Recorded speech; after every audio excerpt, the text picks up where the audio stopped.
Rosie over the past few months.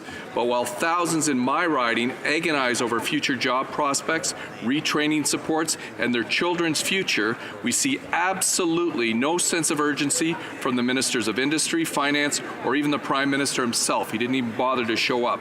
Hardworking families in Oshawa and across our country desperately need immediate action on lower taxes, infrastructure, and immediate end to the unfair U.S. steel tariffs ravaging our industrial sector. Add in the uncertainty of a carbon tax and the future of Oshawa's port, you see why families are worried. Mr. Speaker, Canadian families need a government that works for them, not a protection racket in the PMO. It's time for conservative economic policies that will again make life more affordable for working families in Oshawa and across the country. The honourable member for Pontiac. Jean-Guy Whiteduck was elected chief of the Kitigan-Zibi Anishinabeg in 1976, and he led the community for 30 consecutive years until his resignation in 2006. He came back to lead this Algonquin community from 2015 until December 2018 when he resigned due to illness. Today, I'm paying tribute to Chief Whiteduck for his 40 years of public service so that this House of Commons might honour his career commitment to Kitigan-Zibi and the Algonquin Nation. He was devoted to Algonquin control over education, and now the KZ School has produced hundreds of graduates since 1980, children who became community leaders themselves. Chief Whiteduck staunchly supported the revival of the Algonquin language and culture, and he pursued the recognition of Indigenous rights and title everywhere on the Algonquin traditional territory on which this Parliament Hill sits in the heart of the Kitchissippi watershed. As Pontiac's MP, it's been an honor to work with Chief Whiteduck on the global settlement of Kitigan-Zibi's specific claims, and I trust we're going to have some good news to announce shortly. And even as he battles sickness, Chief Whiteduck's presence is felt because the Algonquin Nation runs in his blood. Miigwech Shogima Jean-Guy Whiteduck, Ki Neno, Wido Kazoyen, Undaje. The honourable member for Saskatoon West. Mr. Speaker, I'd like to thank all the wonderful constituents of Saskatoon West who participated in our recent citizen forum. Using a World Cafe method for our forum meant everyone's input was heard and honored, and together we decided on the most important recommendations for action. Support for universal basic income, better care for those living with HIV and AIDS, upholding Canada's duty to consult First Nations, eliminating barriers to post-secondary education, enshrining the right to housing in Canadian law, a $15 an hour minimum wage, and access for all for public transportation. As I promised, I have shared these recommendations and I have forwarded them in writing to the Prime Minister. I'd like to share a wonderful quote from one of the forum participants, which I think sums up the spirit of our discussions. Politicians should take the long view and not be afraid to be idealistic. People need to hope. Thank you, Mr. Speaker. The honourable member for Haliburton, Kawartha Lakes, Brock.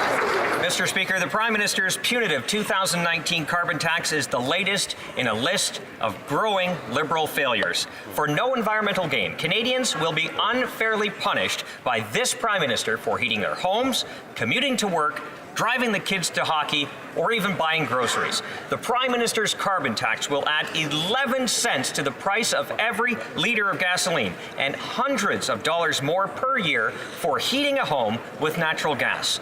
And that, Speaker, is just the beginning. The Prime Minister's carbon tax will go much higher, perhaps, as government documents hint, 15 times higher. That's bad news for struggling Canadians when they say they can at least afford it. In October, Canadians can choose to stop paying for Liberal failures and choose Conservative leadership to get ahead. Mr. Speaker, Canada's Conservatives are fighting for better. The honourable member for Vaughan Woodbridge. Duchenne muscular dystrophy, Phelan-McDermott syndrome, mutation of the SPATN1 gene. Mr. Speaker, these, like many others, are rare diseases. By definition, each of them affects fewer than 1 in 2,000 individuals, but those individuals have names like Jesse, Lorena, and Isabella. My own nephew Ethan lives with ATRX syndrome, one of less than 200 in the world afflicted. Today, on this 12th annual Rare Disease Day, I rise to celebrate his journey through life and his accomplishments, no matter how seemingly small. I'd also like to acknowledge the caregivers of those with rare diseases, including my sister-in-law Catherine and my brother-in-law Chris, who is a rare disease board member. I applaud their sacrifices, resilience, and awareness-raising campaigns, despite constant and unforeseen challenges. Mr. Speaker, I call on all my colleagues and all Canadians to raise awareness of people with rare diseases, their caregivers, and those doing outreach work today and every day of the year. Well done.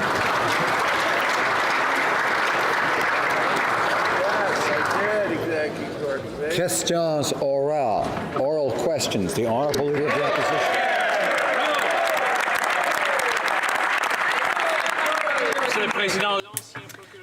Mr. Speaker, yesterday the former Attorney General confirmed that she was pressured by the Prime Minister's office, the Privy Council, and the Minister of Finance so that she would change her position on SNC-Lavalin's criminal trial. The Prime Minister simply cannot continue to govern now that Canadians know what he did. He must resign. When will he do so? The Honourable Government House Leader. Mr. Speaker, from the very beginning, the Prime Minister has said that he and his staff acted appropriately and professionally. Yesterday, we heard the former Attorney General confirm that the Prime Minister told her it was her decision to make. We know that the Justice Committee members do their work. We know that the Conservatives will continue to act in a partisan fashion rather than focus on Canadian workers. All Prime Ministers must stand up for Canadian workers, and we are doing that. Order. The Honourable Leader of the Opposition. Speaker, this question is for the Prime Minister, and he should have the decency to answer for himself. That's right. He says that there's a difference of opinion. Well, I'll ask him a very specific question. In a meeting with the Clerk of the Privy Council and the Prime Minister, the former Attorney General said that the Clerk indicated that they had to find a solution quickly because, quote, there is a board meeting on Thursday with shareholders. Does the Prime Minister deny that these words were spoken? Yes or no? The Honourable Government House Leader. Mr. Speaker, we know that the Justice Committee is looking at this file. Once again, they have continued to call witnesses. Members of Parliament from both sides of the aisle are working together to have those witnesses appear. Yesterday, we heard from the former Attorney General. She confirmed that the Prime Minister, at all instances, confirmed that it was her decision to take. We know that committees are doing their work. Mr. Speaker, we also know that the Conflict of Interest and Ethics Commissioner is also looking at this file. We also know that there are 2 ongoing court cases, Mr. Speaker. We on this side respect the work of committees. We respect the work of officers of Parliament. We respect the independence of the judicial system. Thank you, Mr. Speaker. Order. I remind the Government Member for Calgary, Mid-Napore, and others that each side will have their turn, and the time to listen is when they don't have the floor, which is now. The Honourable Leader of the Opposition. Mr. Speaker, these questions are for the Prime Minister, and he should have the guts to stand and answer for himself. He stands accused of political interference in a criminal case. And in one of those meetings, the Clerk of the Privy Council told the former Attorney General that this wasn't about jobs. This was about a shareholder meeting that was happening next Thursday, and that there was an election in Quebec soon. So once again, to the Prime Minister, did he hear those words spoken, yes or no? Yes. The Honourable Government House Leader.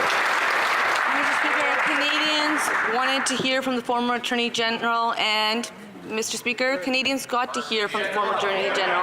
We on this side, we have confidence in the work that committees do. We know that members of Parliament from both sides sit on that committee. They have been able to have meetings. They are calling witnesses. Witnesses are appearing and answering those questions, Mr. Speaker. And it's important that witnesses be able to share their perspectives. We on this side, we respect that. And we on this side will fight for Canadian jobs. And perhaps if the Conservatives, rather than play partisan politics, focused on creating growth, they wouldn't have had the least growth since the worst growth since the Great Depression. Thank you, Mr.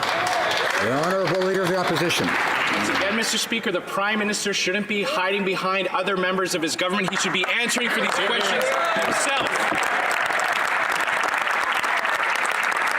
We did hear from the former Attorney General yesterday, Mr. Speaker, and now we want to hear from the Prime Minister, the man who stands accused of major political interference in a criminal case. Now, in one of the meetings between his staff and the former Attorney General, Matthew Bouchard said, quote, "We can have the best policy in the world, but we need to be re-elected." Does the Prime Minister deny that those words were spoken? Yes or no? The Honourable Government House Leader. Mr. Speaker, our government will always stand up for Canadian workers and the importance of the rule of law. Mr. Speaker, we have been clear since day one when it comes to the work of committees. This is the government under the leadership of this Prime Minister that increased resources to committees so that they could do their work, because they do very important work. The Conservatives will continue to undermine their work. The Conservatives are the party. Yes, they've chosen a new leader, but it's clear that it remains the party of Stephen Harper. They put out a rule book to undermine and destroy the work of committees. We on this side, Mr. Speaker, we will not do that. We will let the committee do the work. We will respect offices of Parliament as well. Order. I remind members that the rules of order continue to apply. The Honourable Leader of the Opposition. It is completely disgusting that the Prime Minister does not have the fortitude to answer these questions himself. I want to talk about respect for the rules, Mr. Speaker. I'll try another one on the Prime Minister. Gerald Butts, his principal secretary, said to the former Attorney General that, quote, "the statute was set up by Harper, but that he does not like the law. So when the Liberals don't like the law, they try to break the law." The only job that the Prime Minister was interested in protecting was his own. Does he deny that Gerald Butts said those words, yes or no? The Honourable Government House Leader. We on this side will remain focused on Canadians. The former Attorney General stated that the Prime Minister told her it was her decision to make. The former Attorney General stated that it was appropriate to discuss job impacts. In the end, the former Attorney General made the decision not to proceed. The law was followed every step of the way, and the former Attorney General confirmed that. The job of any Prime Minister is to stand up for Canadians and Canadian workers, Mr. Speaker. We on this side will keep investing in Canadians. We on this side will keep fighting for Canadian jobs, Mr. Speaker. That is what a government does. That is what a Prime Minister does. It's unfortunate that the Leader of the Opposition doesn't understand that. Order. The Honourable Member for Timmins James Bay. Former Justice Ministers revealed the Prime Minister of Canada has coordinated a campaign of intimidation and interference against her to protect his partisan interests as the MP of Papineau. The Finance Minister attempted to interfere in the course of justice. The Clerk of the Privy Council delivered the threats, and Jerry Butts and Katie Telford said they weren't interested in what is legal. And the former Justice Minister referred to this Prime Minister as Richard Milhouse Nixon. So will the Prime Minister stop the ongoing smears against her and call an independent inquiry? Honourable Government House Leader. Mr. Speaker, we know that the Justice Committee is looking at this file. We know that members from both sides of the aisle are working together to have witnesses appear. Witnesses are appearing and responding to questions. We also know that the Conflict of Interest and Ethics Commissioner is looking at this file. We on this side, we respect the work of officers of Parliament, and we think that the Commissioner should do their work. We also know on this side that it's the job of any Prime Minister to defend Canadian jobs. There was a time that the NDP used to fight for jobs and workers. Obviously, these days are gone. And Mr. Speaker, that member talks about providing advice. Where was his advice in December 2018 when he was making accusations? The Honourable Member for Timmins James Bay. Job one of this Prime Minister is to be more ethical than Richard Nixon. So let's talk about the threats. Like when Michael Warnick said, quote, "the Prime Minister is going to find a way to get this done, one way or the other. He's in that kind of mood, and I wanted you to be aware of that." And further, quote, "you don't want to be on a collision course with this Prime Minister." And I asked her if she felt threatened. She said she wasn't threatened once in that meeting. She was threatened 3 times. It is not the role of the Clerk of the Privy Council to act as the personal goon of the Prime Minister. At the very least, will they call on Michael Warnick to step down today? Honourable Government House Leader. Mr. Speaker, when members such as that member start mischaracterizing witness testimony, it actually takes away from the debate and the level of discourse in this place. We know that the former Attorney General stated the Prime Minister told her it was her decision to make. We know that the former Attorney General stated that it was appropriate to discuss job impacts.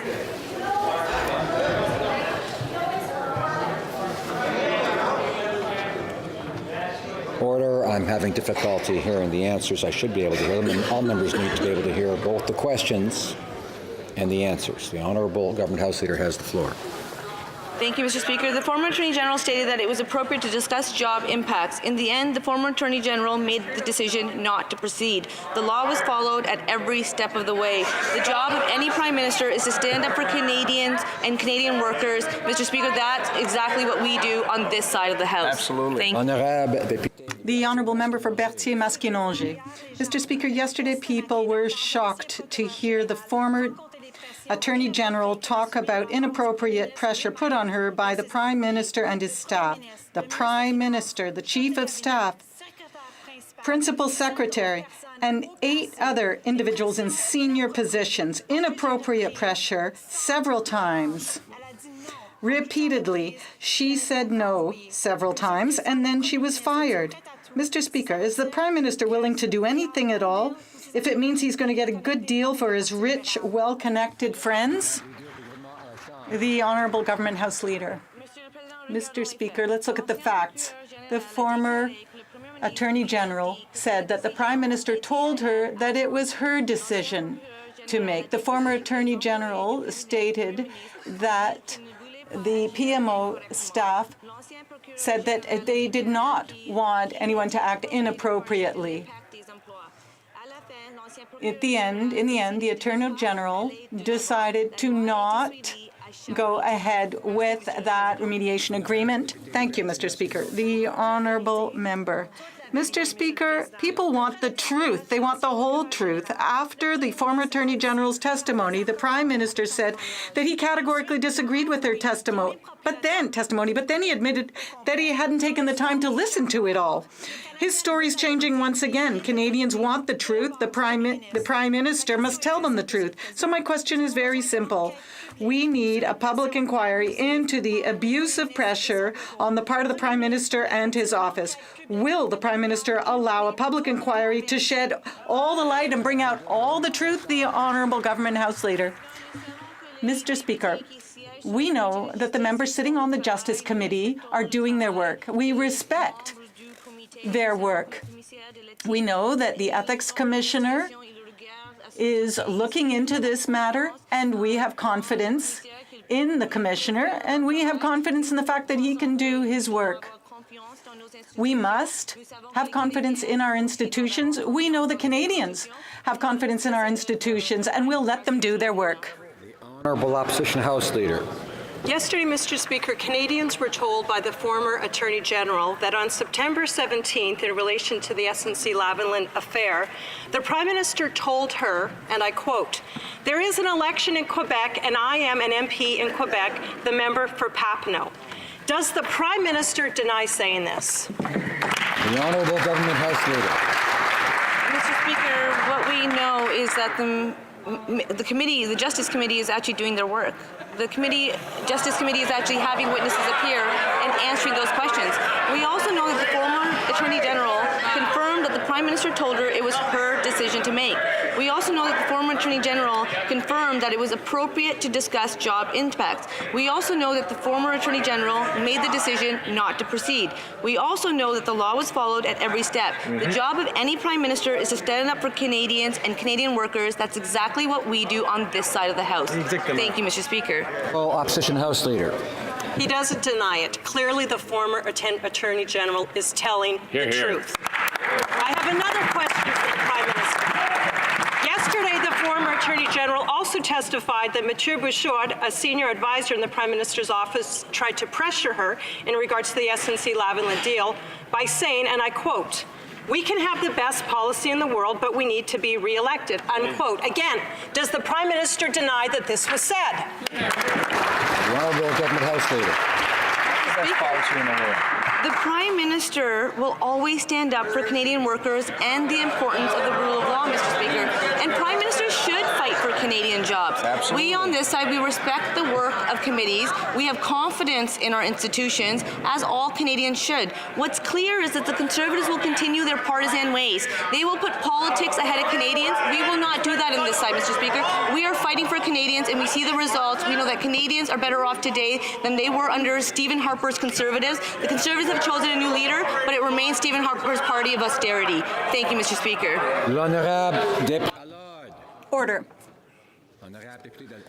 The honourable member for Charlevoix-Saint-Charles. Well, Mr. Speaker, they're not challenging what was just said, so that must mean they're admitting it. Mr. Speaker, the former Attorney General said, and I quote, "Various officials also urged me to take partisan political considerations into account, which was clearly improper for me to do so." End of quote. So, does the Prime Minister challenge her testimony? The Honourable Government House Leader. Mr. Speaker, we know that the members sitting on the Justice Committee are doing their work. They called for witnesses. Witnesses came. They answered questions. We know that the Conservatives continue their doublespeak. They say one thing in French, but they say something else in English. But Canadians will have a choice to make between our plan to invest in communities and grow the economy and support middle-class jobs and them, Stephen Harper's party, that wants to divide Canadians, has no plan for the economy or for jobs. Thank you, Mr. Speaker. The honourable member for Charlevoix-Saint-Charles. Mr. Speaker, the Justice Committee will be calling those 11 people that the former Attorney General named yesterday, and I hope that the Liberal members will accept to let them appear. Mr. Speaker, the former Attorney General also said, I'll start over. In response to the former Attorney General's testimony, the Prime Minister said he completely disagreed with her when she said that Jerry Bott said there is no solution that does not involve interference. Is the Prime Minister challenging what the former Attorney General said? The Honourable Government House Leader. Mr. Speaker, it's important for Canadians to hear the former Attorney General at the Justice Committee. That's what she did. The members sitting on the committee do their work. They call for witnesses, and witnesses come. We on this side of the House respect the work of the members sitting on the Justice Committee. And we will not interfere like the Conservatives like to do. We know that the committee can do their work, and we trust in the work of the committee. Thank you, Mr. Speaker. Chilliwack Hope. Yesterday, the former Attorney General testified to the impact that the anonymous smear campaign had on her and her office, and we saw the Prime Minister come out and supposedly apologize for not speaking out sooner. Now we have the Liberal member for Mission Mascouy, Fraser Canyon, declaring that her statements yesterday were merely sour grapes and that that her father was pulling her strings. What disrespect to the former Attorney General. Is this the lines of the Liberal Party? Will they apologize for these sexist, misogynist comments?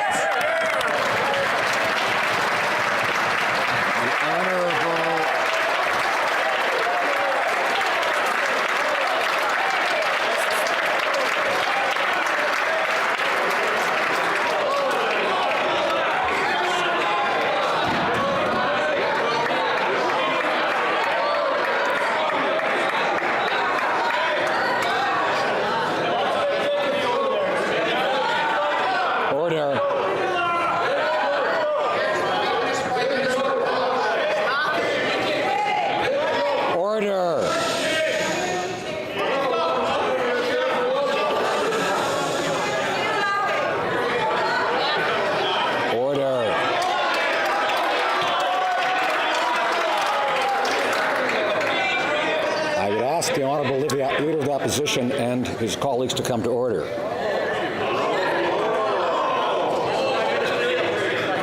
The Honourable Government House Leader.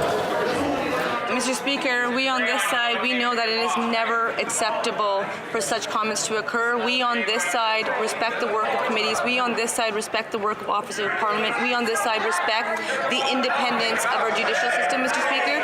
We on this side recognize the importance of the issue. We recognize it's important that Canadians get to hear all different perspectives, Mr. Speaker. Committees are doing their work. They're having witnesses appear. Witnesses are appearing and answering those questions. We will not play the politics of division like the Conservatives will always continue to do. Thank you, Mr. Speaker. The Honourable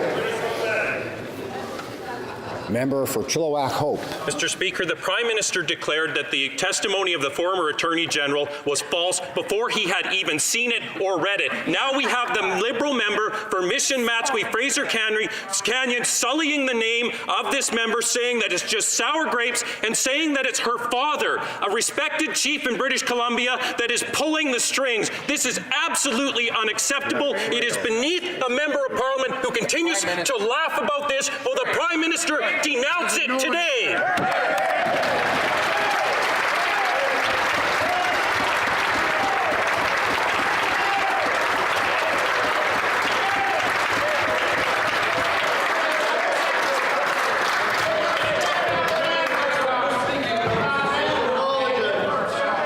The Honourable Government House Leader. Order. Mr. Speaker, there is no place for misogyny or sexism. We know that's very much the case, Mr. Speaker, but I will remain focused on the issue. And I can assure that member that we will look into this matter. We take it very seriously. I take it very seriously. The Prime Minister takes it very seriously. When it comes to the matter before us, if we remain focused on the issue, we know that the former Attorney General was able to appear at committee. We know that the former Attorney General stated that the Prime Minister told her it was her decision to make. We know that the former Attorney General stated that it was appropriate to discuss job impacts, and we know that at the end... Honorable député de Rosemont-la-Petite. The Honourable Member for Rosemont-la-Petite-Patrie. Mr. Speaker, it has now been established that the Prime Minister's office put sustained political pressure on the former Attorney General. At least 11 individuals, including the Prime Minister, interfered at least 20 times. And why? For jobs? No. For the economy? No. The answer is disgusting. They were doing it for themselves. They were doing it for the Liberal Party of Canada. The advisor, Mathieu Bouchard, and the Prime Minister were very clear. It was just about getting re-elected. Will the Prime Minister put an end to his spin and admit that the only job he wants to save is... The Honourable Government House Leader. Mr. Speaker, we on this side of the House have looked at the facts. Canadians will be able to make their own choice. The former Attorney General stated that the Prime Minister told her that it was her decision to make. The former Attorney General said that it was appropriate to discuss potential job impacts. And in the end, the former Attorney General decided not to proceed. The law was followed at each stage. Every Prime Minister has the responsibility to stand up for Canadians, including workers. Thank you, Mr. Speaker. Yesterday, we heard explosive testimony from the former Attorney General, and it directly involves the Prime Minister of Canada. And Canadians still haven't heard the whole story. The Prime Minister's not allowing the former Attorney General to discuss anything that happened after she was removed from her role.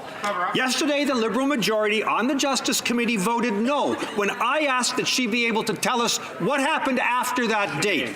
Will the Prime Minister stop trying to save himself and remove the restrictions that he imposed on her so she can tell her entire story? The Honourable Government House Leader. Mr. Speaker, it's important that Canadians be able to hear from witnesses, including the former Attorney General, Mr. Speaker. Members that sit on the Justice Committee work together, members from both sides, to ensure that witnesses are appearing, and witnesses are appearing and answering questions. Yesterday we heard the former Attorney General confirm that the Prime Minister told her it was her decision to make. The former Attorney General stated it was appropriate to discuss job impacts. In the end, the former Attorney General made the decision not to proceed. The law was followed every step of the way. Thank you, Mr. Speaker. Honourable Member for St. Albert, Edmonton. Speaker, yesterday we heard disturbing testimony from the former Attorney General of a coordinated campaign directed by the Prime Minister to obstruct justice.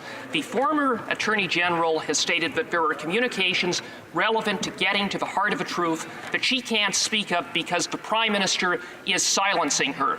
Enough is enough. It's time for the Prime Minister to immediately lift all solicitor-client privilege and all cabinet confidentiality. Why won't he? The Honourable Parliamentary Secretary to the Minister of Justice.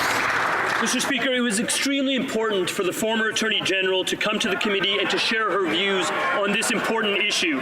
Waiver of cabinet confidences and solicitor-client waiver is an exceptional form of relief, and it was provided here because all Canadians needed to hear the former Attorney General speak to this important issue. We want to assure Canadians that they are getting the answers to the information they are seeking. It is important for Canadians to hear the diverse perspectives on this matter.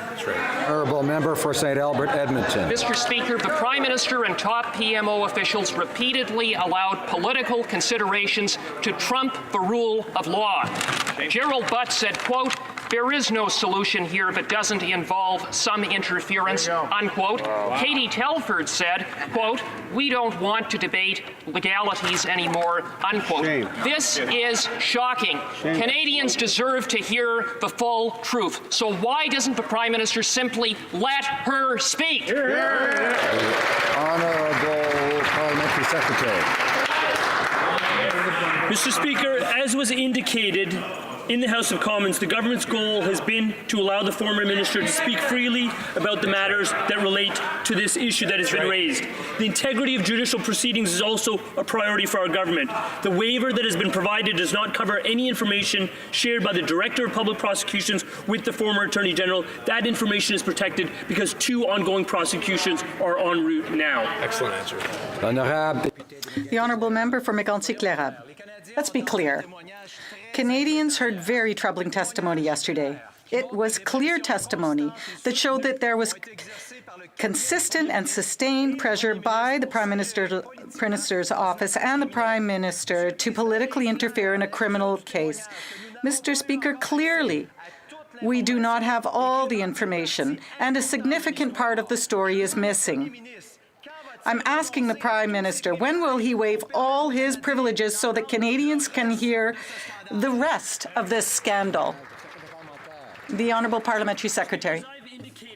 In this House, it was extremely important for the former Attorney General to be able to speak to the issues that are at hand.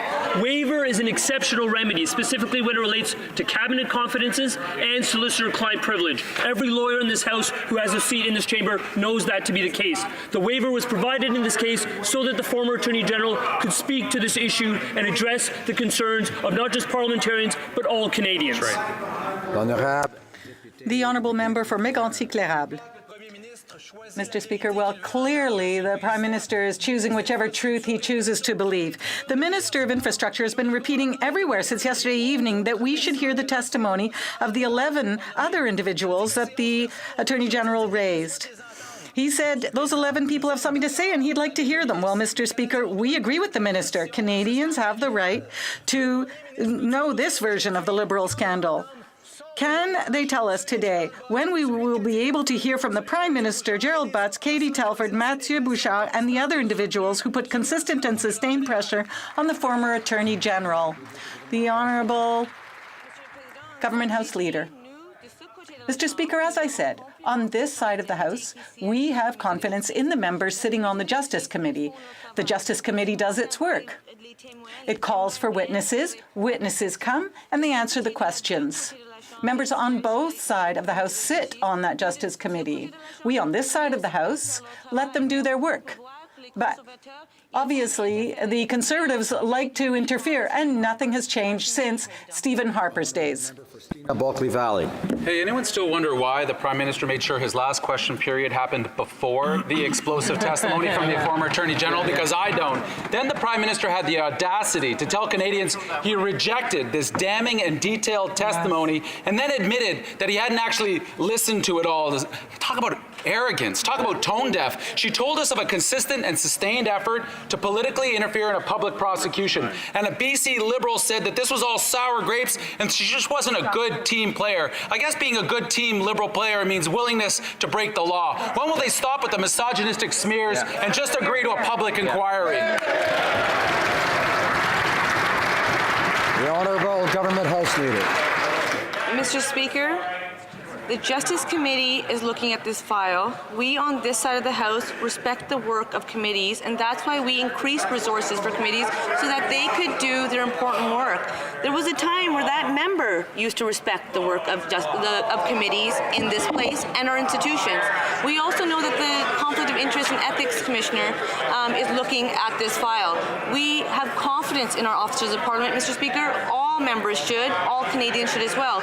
We also know that there's 2 court cases proceeding. We on this side have respect for the independence of the judicial system. I'd encourage all members to as well.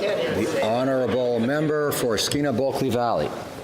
The former Attorney General gave a detailed and devastating account of a relentless campaign to try and force her to break the law. The Prime Minister first said if the former Attorney General had a problem, she should have complained. Well, she did. And the bullying and the pressure and the veiled threats got worse. Then he said, well, she just should have quit. Well, thank God she didn't, because when she was there, she was standing up for the rule of law. Yesterday, Canadians watched a fearless and courageous Indigenous woman who stood up against the most powerful men in this country. When are the Liberals going to even have a scintilla of that courage to call for a full public inquiry? The honourable government house leader.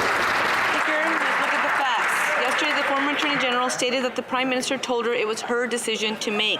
The former Attorney General stated that it was appropriate to discuss job impacts. In the end, the former Attorney General made the decision not to proceed. Mr. Speaker, the law was followed at every step of the way. The job of any Prime Minister is to stand up for Canadians, Canadian workers, and the rule of law. Mr. Speaker, it was important for Canadians to hear the testimony of the former Attorney General. The committee members made sure that that happened. Mr. Speaker, that member should stop putting words in other people's mouths. Thank you, Mr. Speaker.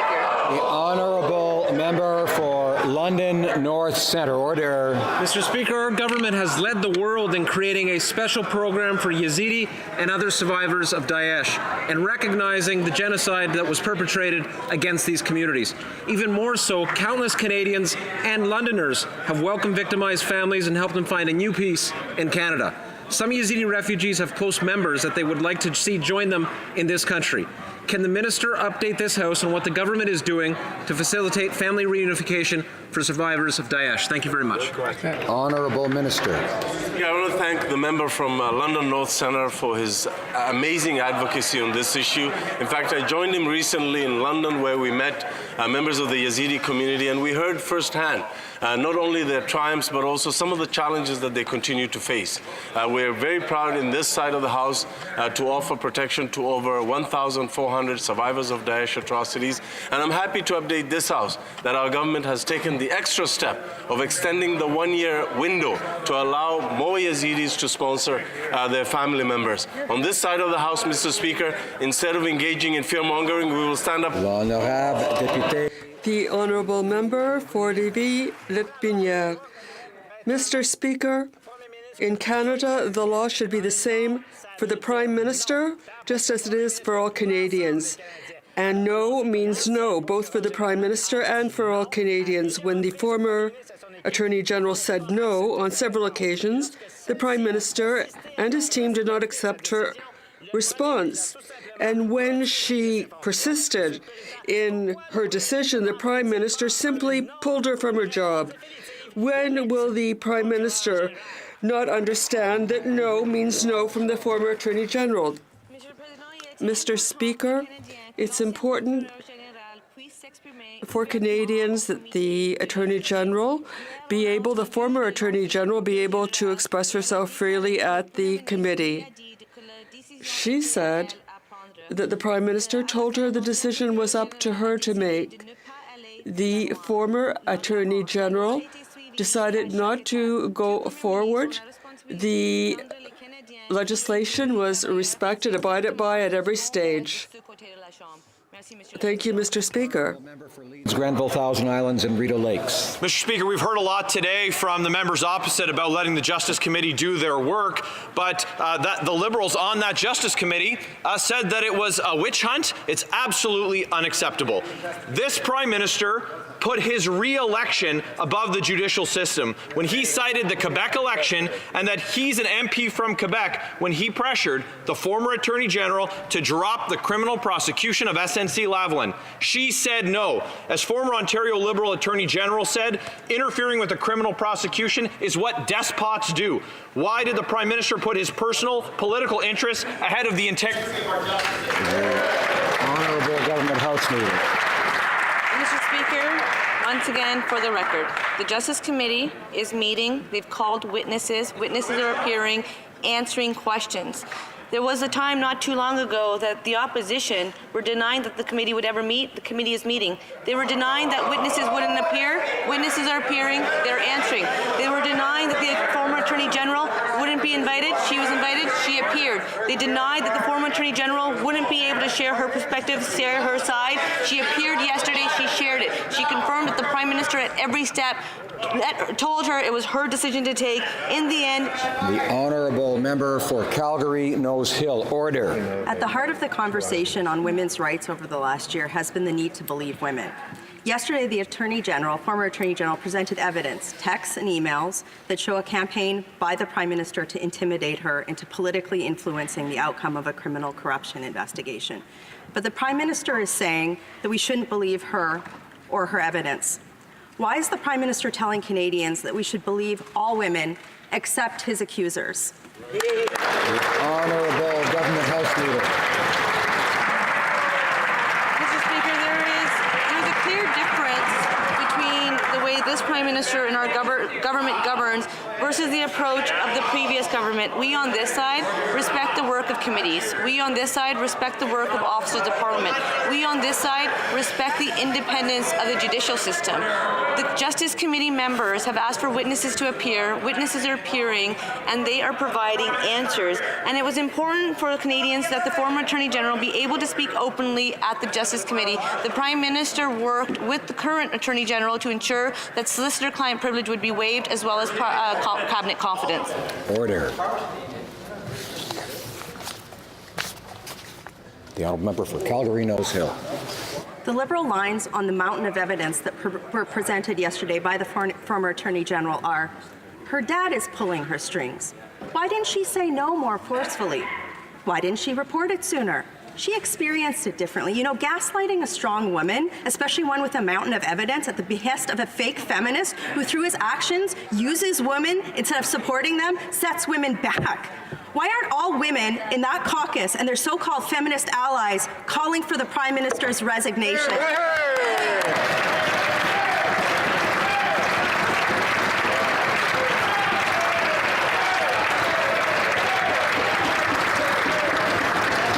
The Honourable Government House Leader. Mr. Speaker, we on this side have confidence that the Justice Committee will have witnesses appear. Witnesses are appearing, they are answering questions. Mr. Speaker, we on this side have confidence that they will be able to do that work. We on this side also know that the Conflict of Interest and Ethics Commissioner is looking into this matter. We have confidence in our officers of Parliament. Mr. Speaker, we also know that there are 2 ongoing court cases. We on this side have respect and confidence in the independence of the judicial system. Thank you, Mr. Speaker. The honourable member for Essex. Well, Mr. Speaker, on that side, no one is standing up for women. While Canadians are fighting for their jobs, this Prime Minister has been busy pressuring the former Attorney General to break the law for his rich corporate friends. Imagine if the PMO put all those efforts into standing up for working people. Instead, he invested time and energy into pressuring the AG to change her mind to help his rich corporate friends. This is about the choices the Liberals make. They won't fight for GM auto workers, they won't fight for steel and aluminum jobs, and they failed Sears pensioners. Why won't the Liberals just admit it? The middle class and those working hard to join it just don't matter to them. The Honourable Government House Leader. Mr. Speaker, I would encourage that member to have more regard and respect for the former Attorney General's testimony yesterday. She confirmed that the Prime Minister told her it was her decision to make. The former Attorney General stated that it was appropriate to discuss job impacts. In the end, the former Attorney General made the decision not to proceed. The law was followed every step of the way, Mr. Speaker. The job of any Prime Minister is to stand up for Canadians and Canadian workers, and that's exactly what this Prime Minister did.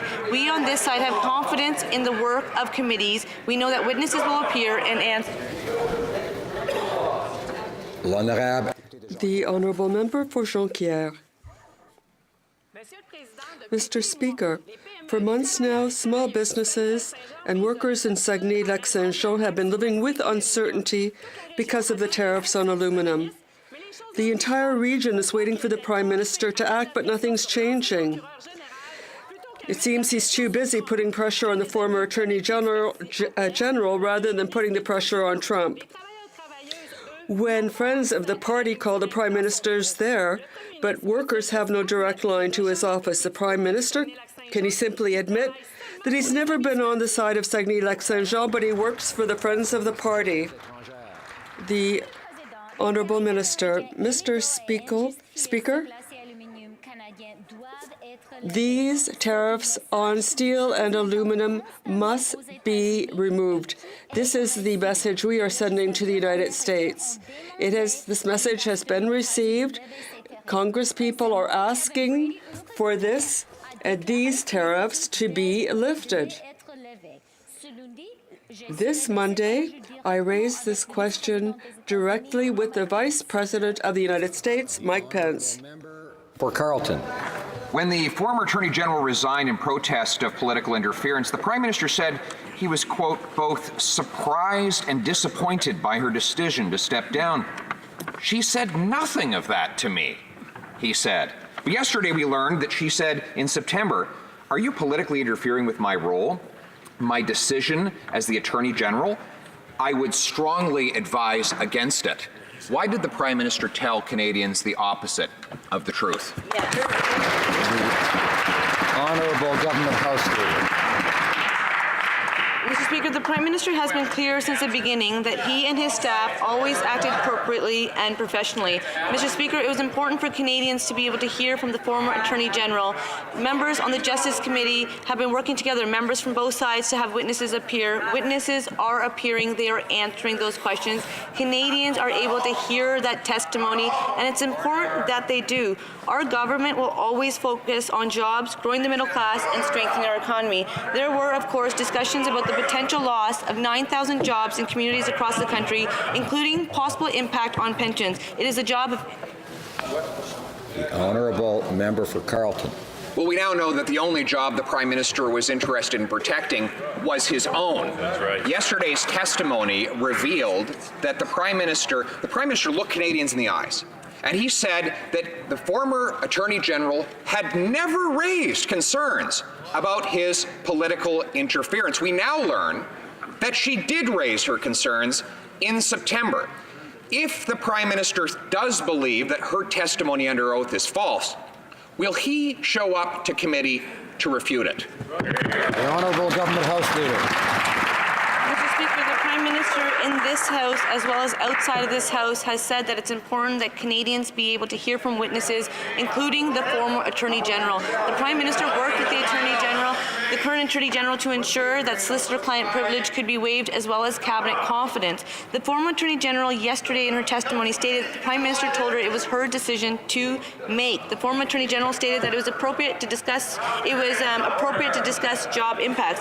In the end, the former Attorney General made the decision not to proceed. The law was followed every step of the way. Why can't that member accept that? Thank you. Honourable Member for Carleton. Peter. Well, it's clear that this Prime Minister would go to the moon to avoid answering questions on this issue.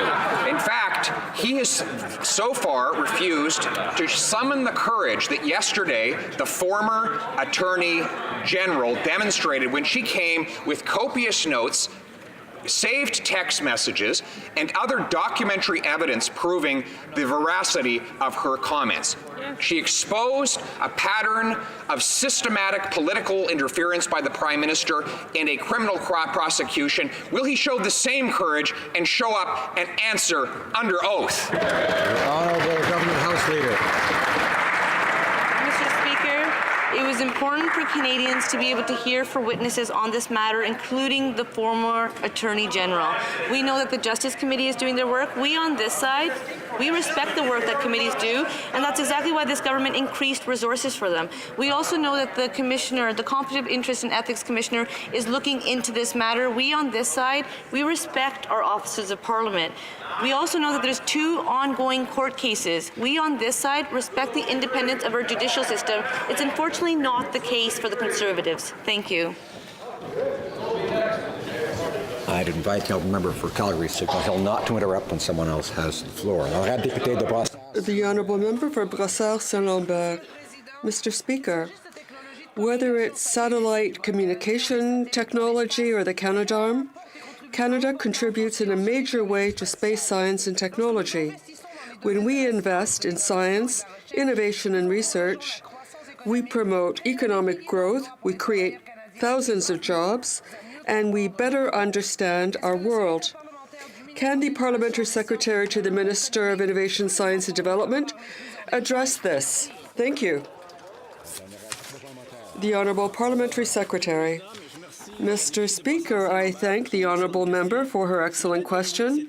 This morning, the Prime Minister was at Saint-Hubert to announce an investment of more than $2 billion in the Canadian Space Program.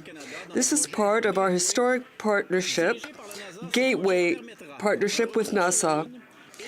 They intend to return to the moon and prepare the way for a more in-depth exploration of Mars. This will provide our astronauts with new opportunities and our scientists with new cutting-edge technology. The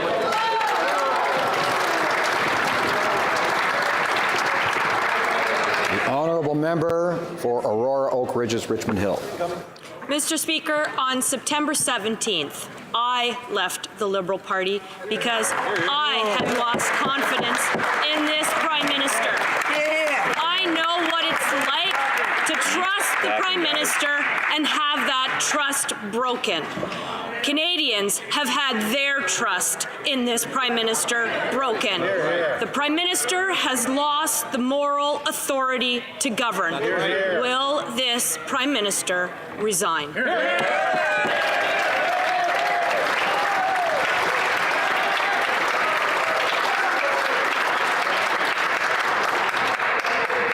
The Honourable Government House Leader. Order. Mr. Speaker, I can tell you that I ran for the Liberal Party because this Prime Minister had a plan. He had a plan for the economy. He had a plan for kids. And what's interesting, Mr. Speaker, every step of the way, the Conservatives voted against it. We brought forward the Canada Child Benefit, a tax-free benefit to help families with children that need the most. This week, it was confirmed that close to 300,000 children have been lifted out of poverty. Over 800,000 Canadians are benefiting from this program. The Conservatives voted against it every single time. Over 800,000 jobs created by Canadians because of our investment. Conservatives? The member for Saskatoon West. Order. Mr. Speaker, on this day last year, every single Liberal member voted against my motion to create a national plan to end and prevent homelessness. This week they announced funding for urban Indigenous homelessness, but they have no idea where the money will go or when it will be spent. Instead of working on ending homelessness, the Prime Minister has been busy pressuring the former Attorney General to break the law for his corporate friends. When will he finally turn his attention to the real issues facing Canadians? Good question. The Honourable Parliamentary Secretary to the Minister of Social Development.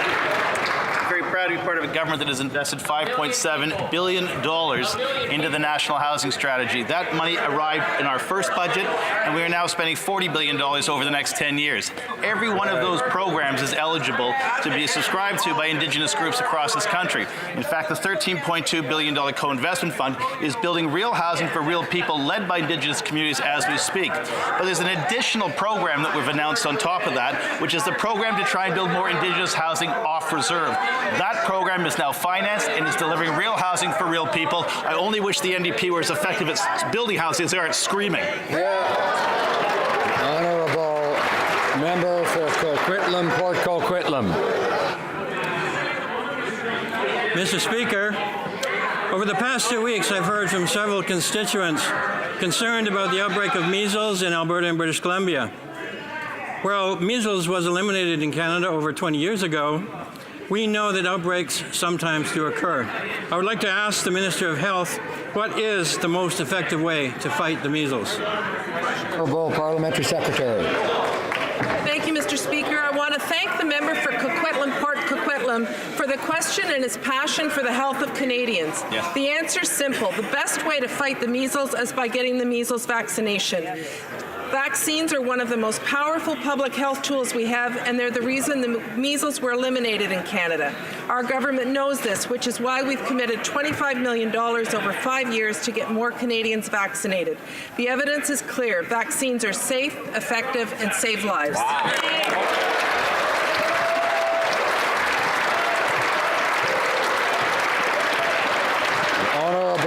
Member for Barrie, Springwater, Oro-Medonte. Thank you, Mr. Speaker. The Prime Minister coordinated a sustained effort to politically interfere in a criminal prosecution. He pressured the former Attorney General to end the trial of SNC Lavalin for political reasons. She refused, but he wouldn't take no for an answer.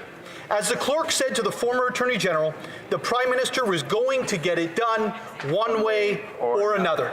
The Prime Minister's lost the moral authority to govern this country. When will he resign? The Honourable Government House Leader. Mr. Speaker, let's look at the facts. Yesterday at the Justice Committee, the former Attorney General stated that the Prime Minister told her it was her decision to make. Yesterday at committee, the former Attorney General confirmed that she had made up her mind. In the end, the former Attorney General made the decision not to proceed. The law was followed every step of the way. Mr. Speaker, the job of any Prime Minister is to stand up for Canadians and Canadian workers. If the Conservatives spent half the time on Canadians rather than partisan politics, perhaps their record wouldn't show them having the worst growth since the Great Depression. Thank you, Mr. Speaker. The Honourable Member for Joliette. Mr. Speaker, last evening the former Attorney General settled scores with PMO to the applause of New Democrats and Conservatives. No one seemed concerned with what was truly at stake. Why did she decide to sacrifice thousands of jobs in Canada and Quebec to stand up to her leader? Now that the Liberals have unleashed unholy hell in the SNC fiasco, what does the government intend to do to save the head office and the jobs of thousands of Quebecers? The Honourable Government House Leader. Mr. Speaker, since the beginning, the Prime Minister has said that he and his staff acted in an appropriate, professional way. We care about jobs, the middle class, and the economy. There were discussions with respect to the possible loss of 9,000 jobs across the country, including the impact on pensions. We care about workers, and we are working for them. That is what our Prime Minister is doing. Thank you, Mr. Speaker. Thank you, Mr. Speaker. My question is for the Minister of Indigenous Services. The Minister will be aware that in my riding of Nunavut, there is not one mental health addictions treatment facility. The need for such a facility has been well documented and is exemplified by the highest rates of suicide in the nation and alcohol and drug addiction. The Government of Nunavut has recognized this need and has identified it as a priority. The previous minister stated in the House that she had heard the call for a treatment center and look forward to moving forward with this work. Will the minister commit to funding this much-needed center? Thank you, Mr. Speaker. The Honourable Minister of Employment. Speaker, and my heart goes out to the member opposite. You know, in my previous work, I worked extensively with people who are Indigenous and who suffer from mental health and addictions every single day. And we need to do more. And that's why our government is working closely to close the gap between health services for Indigenous people and non-Indigenous people. To close that gap, we are investing in 52 new community-led mental wellness teams that are now serving over 344 communities. I will take the request from the member back to the new minister and make sure that he has an opportunity to meet with you at his first availability. Thank you. The Honourable Member for Saanich Gulf Islands. Thank you, Mr. Speaker. Advice from my heart to my friends in the Liberal Party. Do not dispute the truth of what our former Minister of Justice has said. Do not attempt to question or undermine or impugn her integrity. No one will believe them if they do. What they must do is tell the truth, let the chips fall where they may, starting with these 3 steps. Call for a public inquiry, release the former Minister of Justice from restrictions in her evidence, and fire the clerk of the Privy Council office.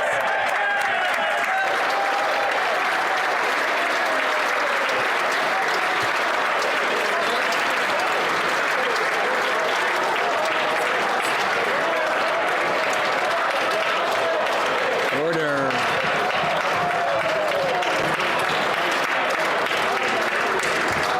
The Honourable Government House Leader. Mr. Speaker, as we've always said, it was important for Canadians to be able to hear from witnesses, including the former Attorney General. We know that the Prime Minister worked with the current Attorney General to ensure that we could waive client solicitor privilege as well as cabinet confidence. Yesterday we saw that Canadians were able to hear directly from the former Attorney General. Canadians are able to watch the Justice Committee look at this file, look at witnesses appearing, and they answer. We recognize that the committee system is working because even that member yesterday was given the opportunity to ask questions directly of the witness. Mr. Speaker, we on this side have confidence in our institutions. The Honourable Member for Hamilton Mountain is rising on a point of order. Speaker, I'll be asking for consent of the House in a moment because I need to give some context to the matter in question and underscore just how serious it is. There are confirmed reports that earlier this week, the member for Hamilton East Stony Creek engaged in a behavior that could only be described as that of a bully toward a delegation of representatives from the United Steelworkers. So, Mr. Speaker, there have been consultations amongst the parties, and I sincerely hope that you will find unanimous consent to support the following motion. That the House condemn the inappropriate behavior of the member of the Hamilton East Stony Creek, who, according to reports, during a meeting with a delegation of representatives from the United Steelworkers from Hamilton, Ontario, A, verbally abused the delegation, B, attempted to physically intimidate them